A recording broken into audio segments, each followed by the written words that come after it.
China says no to Cold War or hot war with any country in the world. Jinping said China does not seek a sphere of influence and will not fight a cold or hot war with any country. Rather pursue a peaceful and stable international order. He said that China can assure the Philippines it will stop harassing its Coast Guard vessels and personnel on a simple resupply mission to BRP Sierra Madre in the West Philippine Sea. And President Xi Jinping should understand my sentiment. It is for my country. I have never heard for the longest time a statesman such as President Xi Jinping making a statement, a classic statement like this. Wala kang narinig kay Putin, kay Biden. Wala, siya lang. Ibig sabihin, ayaw niyang gulo, ayaw niya mamatay yung mga tao niya. Gusto niya, hayaan mo lang ako. Gusto ko stable ang national order na wala masyadong gulo, that I will not be involved in any way to intervene or interfere so that we can live peacefully. That is what is understand that I am a Filipino. That my position in this conflict dito sa boundary, of course, I will always say that kami, the Philippines, is always correct. Position is wrong. Si Biden, pati si Jinping, and they are about to enter into an agreement sort of para to avoid conflicts. Itong West Philippine Sea, on our own tayo. Ang ganda ng introduction ko. Natunghayan niyo yung introduction. So, sinasabi ng ating butihing dating Pangulong Rodrigo Roa Duterte, Philippines is on our own. Kumbaga, tayo lang makakalutas doon patungkol sa West Philippine Sea. Bakit kanyo? Kasi, yung counterpart natin na China, na si President Xi Jinping, nagpunta ng Amerika at warm welcome talaga siya doon. Parang kumbaga, winelcome siya na isang majesty sa isang kaharian. Ganun po ang nangyari sa Amerika nung dumating siya doon sa APEC meeting. So, talagang winelcome si President Xi Jinping doon. Tapos nakipag-usap siya kay President Biden patungkol doon sa kanilang napipintong alitan. So, pinag-usapan nila doon. At malamang-lamang yan, kaya nga nagpunta ang presidente ng China doon sa Amerika, ay para ayusin yung kanilang medyo napipintong alitan. Tapos, sinabi nga nitong ating butihing dating presidente Rodrigo Roa Duterte, ay maganda yung ginawa niya, for peaceful. Ayaw daw ng Cold War ng China. Kahit saang bansa. Cold War, ha? Pero itong ating West Philippine Sea, ito ay boundaries. Yun yung alitan natin. So, sabi nga ng ating dating butihing, ang ating butihing dating Pangulong Rodrigo Roa Duterte, nabubulbul ako, sorry. The Philippines is on our own. Tayo yung, kumbaga, tayo yung makipag-usap sa China. Kasi kung ang China makipag-usap sa atin, patungkol diyan sa boundary sa West Philippine Sea, dapat inuna tayong pinasyalan, di ba? Ano ba naman tayo? Ganyan lang tayo, kakatiting lang tayo. Kaya ang pinili niyang puntahan ay yung Amerika dahil ang laki nun. Ang laki nung Amerika kumpara mo sa Pilipinas. So, come to think of it, guys. Di ba? So, ang sinasabi nitong ating butihing dating Pangulong Rodrigo Roa Duterte ay we are on our own. Tayo yung gumawa ng paraan. Hindi tayo po pwedeng makapagbakbakan. Di ba? Hindi tayo pwedeng dumating sa punto ngayon. Usap tayo. Ano ba ang noon pa sinasabi na ng ating dating Pangulong Rodrigo Roa Duterte. Usap tayo.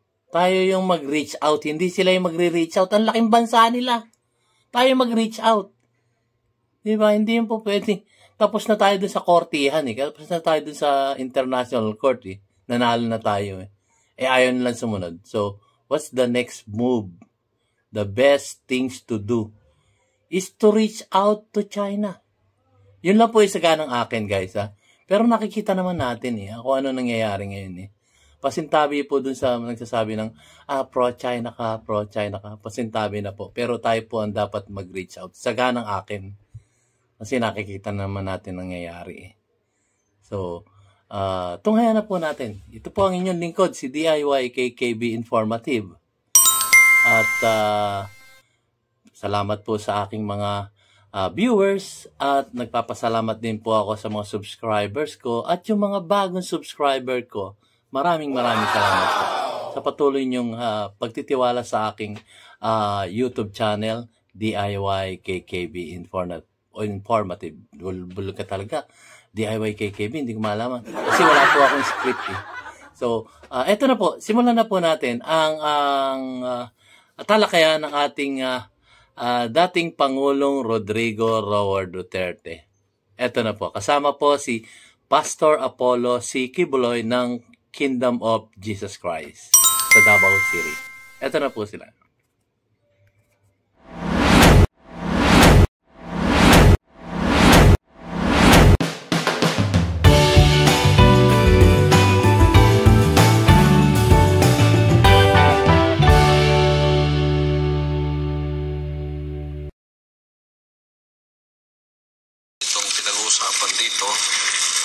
China says no to Cold War or hot war with any country in the world.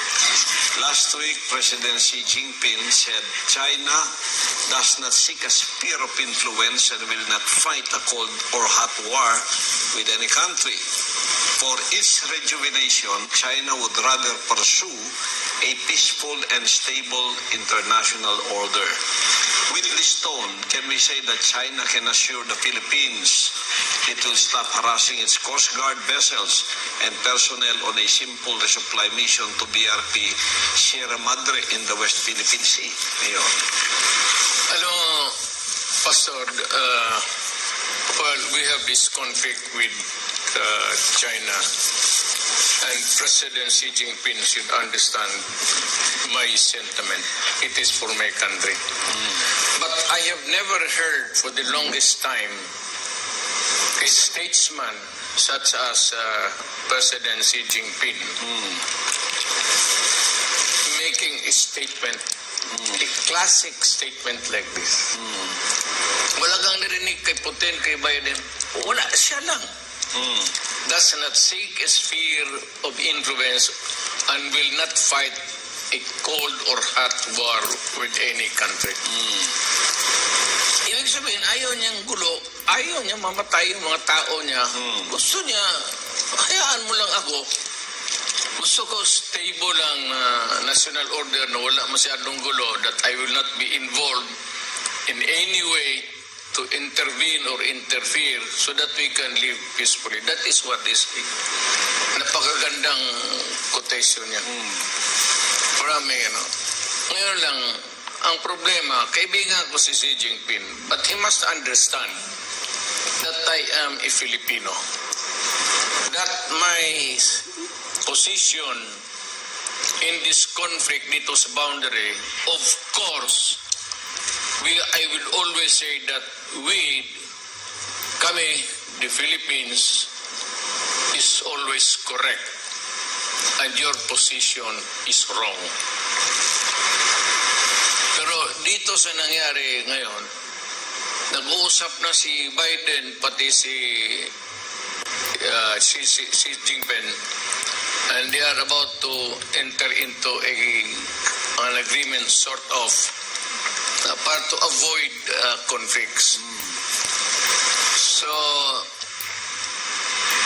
itong West Philippine Sea, on our own tayo. Ngayon, bakit ko masabi na ayaw ni President Xi Jinping? Remember, if it is a conflict, there's a boundary conflict there, conflicting claims between China and the Philippines. Hindi sila nagpadala ni minsan ng Coast Guard lang. Alam mo, pagka ganon, yung Coast Guard lang ang makikita mo is the Coast Guard. But never send gray ships. Yung pangwar.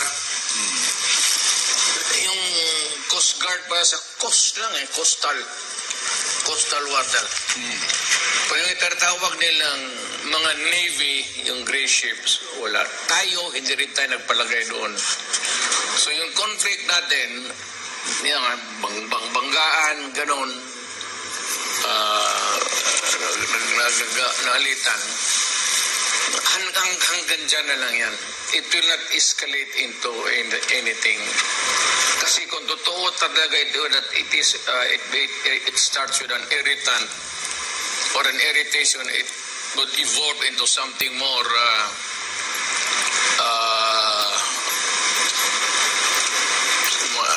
a bigger issue, bigger interest for any country.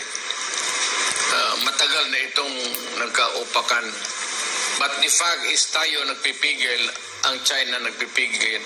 Hindi tayo nagbablab doon ng Philippine Navy, mga destroyer o ano. Ang pinapadala natin, Coast Guard. At ang China naman, Coast Guard lang. Coast Guard is not an outfit for war. Komento natin sa bit. So yan guys, sabi nga niya, hindi tayo po pwedeng pumasok sa alitan sa China. Usapan lang, yung nga sabi niya. So dito sa West Philippine Sea, sabi niya, Coast Guard to Coast Guard. So ang akin lang po dito, bigyan natin ng pondo ang ating mga Coast Guard. Hindi po confidential fund. Ang aking sariling pananaw po dito, dagdagan natin ang budget ng Coast Guard. Para nang sa ganun, meron silang mga pambili ng mga equipment, kagaya ng mga bangka nila o mga sabihin na natin barko nila, na wala siyang armaments, wala siyang pandigma, kundi yung pang Coast Guard lang talaga yung barko. So, ang mangyayari dito, nga sinasabi ng ating butihing dating Pangulong Rodrigo Roa Duterte, Coast Guard to Coast Guard lang tayo, pero walang armaments, walang mga pandigma na mga bala. Ngayon, kung tinitira tayo ng halimbawa, yung mga sinasabing lang, yung water gun, bilhin tayo ng water gun, yung mas malakas. Water gun lang kayo na water gun dyan, at least. Di ba? Para mga bata lang na, water gun mo kami, water gun ka rin namin. Yun, yung mga ganong bagay ba, dagdagan natin ang budget. Sasabihin ba, walang budget Doon lang tayo makakakuha ng budget doon sa tinanggal na confidential fund ng ating ang ating butihing Vice Presidente Sara Duterte. So, tinanggal, doon daw mapupunta yun. Di umano, sabi ng mga kongresista. Sana naman, sinasabi nga, kung meron man, di umano, na extraordinary fund ang mga kongresista, dali natin doon sa mga Coast Guard. Kumbaga, tumulong tayo doon sa budget natin sa ating extraordinary fund, di umano, sa Kongreso na binibigay yan. Wala ka namang ano yan Kumbaga, sabi nga ni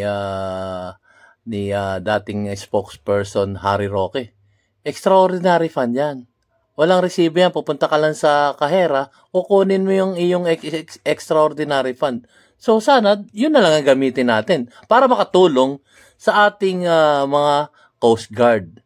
At maipagtanggol, kung magbabanggaan man sila, sana makabili sila ng mas malaking Coast Guard ship. At makabili sila ng mas malalaking water gun.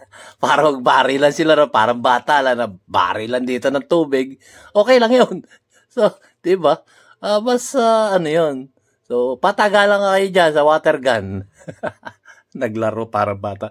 Na-komentohan ko lang saglit, guys. Medyo na ano lang ako. Medyo may naisip lang ako. Eto na po. Tuloy natin. Navy and Air Force, yan sila. The organs of... but Coast Guard, parang customs lang rin yan. tigahuli ng mga smuggling, at ganun. Diyan lang tayo. Kaya ako, paramihan na lang tayo ng bangka. Banggaan na lang tayo dyan. Kaya lang, magdala kayo ng chocolate floater para pag natapong ka sa dagat, lutaw ka. May salbabida. Or, the better practice is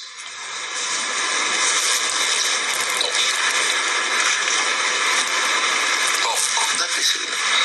Yan, usapan. Kaya nung panahon ko,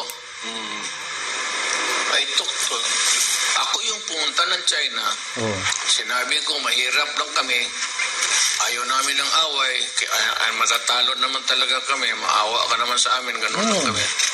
Pwede ba tayo ng marino? We can always talk. Nice. So, medyo lesser ang friction. Yes, Mayor. Merong mga banggaan, pero fisherman to fisherman eh. Kasi yung mga fisherman nila doon sa China, magpunta man rin, hanap buhay eh. Pero there was never an intent of intervention on any part sa diyang banda. So pigil tayo, pigil rin sila. We do not send Navy ships. Kung magkakaroon, pulpong tayo. Talo tayo. Sabi ko. Hindi pa tayo abot doon, may submarino sila eh. Ganun sila, boom! I'm not saying na hindi tayo pwedeng gumanti. We can put up a good fight, but in the end, we will lose. That is the reality of it all. Tama. Kung sa tapang, hindi tayo matalo. Siyempre. Pero, Sa armas, Mayor, wala talaga. Parehas kay Lapu-Lapu and the Spaniards. Yan. Oo. Bakit nanalo ang Spain? What was the reason Spain conquered the Philippines easily? Because of gunpowder. May kanon sila doon pang kanyon ba sa Bisaya? So ang mga Cebuano, matilitin nyo, gusto mo ni? Hindi pa nila alam ang labintador. Wala pa na, hindi pa naman uso yan. Di talo sila kasi the muskets, the earlier models ng rifle ngayon, military, the muskets. Kita sundang lang. Kita sundang. Talo talaga tayo kasi may gunpowder eh. So we were overwhelmed. Kaya kahit dito nga sa Mindanao, nahirapan sila because muro eh. At saka may poste na sila dito sa Mindanao. Ang mga muro, ang kanilang poste is Islam. Magkapatayan tayo ng magkurmentado lahat yan. Tayo mga Bisaya, wala pa. Walang organization. Religion is an organization. Actually, magkita-kita tayo doon sa simbahan o ano, yun na yun. Madali tayo makamobilize. Ang Pilipino noon, kung wala pa yung Espanyol, anong Diyos natin noon? Pilipino. Muslim din tayo. Wak-wak siguro. Kawa naman yung taga Cebu ako eh. So you can just imagine before the arrival of the Spaniards, ano kaya ginagawa doon sa mga tao sa Danau? Paano sila wala na silang alam sa Diyos. How do they worship? Ang nagdala ng religion, the one thing, the redeeming factor siguro sa Spaniards is nagdala sila ng religion. Yes. And parang pacify tayo. Because nandiyan ang Ten Commandments, thou shalt not kill, yun ano. Thou shalt not commit adultery. Adultery. Joker talaga. Wala akong ano. Wala. So, na-Christianize tayo, Mayor. Na-evangelize tayo.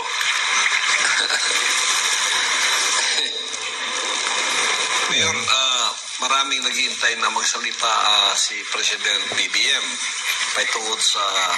tungkol sa impeachment nilalakad nila, niluluto nitong mga nasa Congress about Sa Vice President susunod na natin impeachment na yan. Kasi, kumbaga, dito muna tayo sa usapan ng China at ng Pilipinas. So, natunghayan nyo guys, so usapan lang. Kung gusto nyo makipaglaban, Coast Guard to Coast Guard, di ba? Mas magandang party yung Coast Guard ko. Coast Guard. So, walang kumbaga, walang mamamatay. Dahil, parang water gun di ba? Nakakatawa pero seryoso po yun, guys. Ginagawa ko lang kagaya ng ating buting dating Pangulong Rodrigo Roa Duterte. Magkukwento siya ng serious, tapos biglang medyo sesegue ng patawa. So, yung kagaya nga, yung water gun na tinatawag na yan. Para mag-neutralize lang sa galit nating mga kababayan nating Pilipino. So, ganun siya, seryoso, tapos may patawa, para i-neutralize yung sobrang galit at bawas stress sa ating isipan. So, yun nga, sabi niya, usap lang. Kung gusto nating, kumbaga, makipagbanggaan, banggaan lang. Kaya lang, talo rin tayo pagbanggaan. Wala kasi tayong barkong medyo malaki-laki. Pero kung marami tayong barko, na pang Coast Guard, yung walang armaments, yung walang pandigma ng mga pistola, okay lang yung ganong Coast Guard to Coast Guard. Coast Guard to Coast Guard talaga. Yun, doon lang tayo. At hindi naman sila magpapadala ng pandigma nila doon pagka nagbanggaan ng mga Coast Guard to Coast Guard natin doon. Yun ang ibig tukoy ng ating butihin dating Pangulong Rodrigo Roa Duterte with Pastor Apollo C. Kibuloy ng Kingdom of Jesus Christ sa Davao City. So, maraming salamat po sa inyong panonood ng aking mumunting video dito sa DIY KKB Informative. At again, maraming salamat po sa aking mga viewers at ang aking mga subscriber at mga bagong subscriber. Maraming salamat po sa patuloy niyong pagtitiwala at suporta kay DIY KKB Informative. Maraming salamat po. So, naway may natutunan kayo o may pag-alaman kayo dito sa aking mumunting video. Ay maraming salamat po. So, guys, see you on my next vlog. Thank you po. At advance Merry Christmas po sa inyong lahat. At naway magkaisa tayo. Give and take po tayo dito sa bansang Pilipinas. Sa ating inang bayang Pilipinas. Merry Christmas to all.